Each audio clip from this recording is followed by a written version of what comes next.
Now, the Bible will give us principles of how to live our lives, but specific instructions are what the Holy Spirit wants to be able to give us every day of our life. I mean, very specific instructions. Now, this book is entitled Leading Worship. So, if you are a worship leader, or if you are being called by God to be a worship leader, I guarantee you He has already been training you how to hear His voice. I guarantee it. And if He hasn't, wake up and smell the coffee. Maybe you're not called to lead worship. I know that's pretty harsh, but the problem is we have people trying to lead worship that don't have a clue how to hear instructions from God.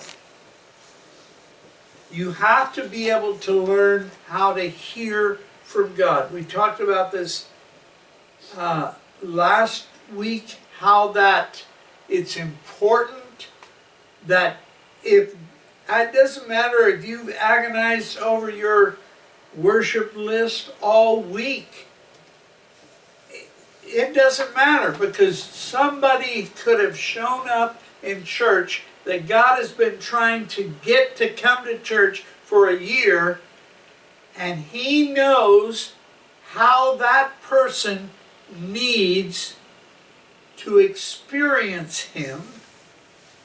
And so if you are able to hear the voice of God, He will change things up and have you change your worship list or change your sermon, just so that one or two people that came out of obedience that day can encounter the Lord in the way that they need to encounter Him.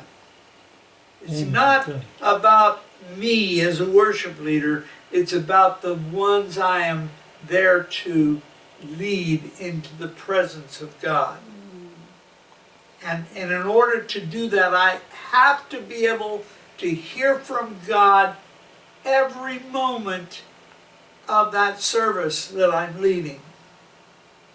So, I want you to know the rest of this preface is I'm going to just share some stories. I've shared the Bible in the first part of the preface, the last two sessions.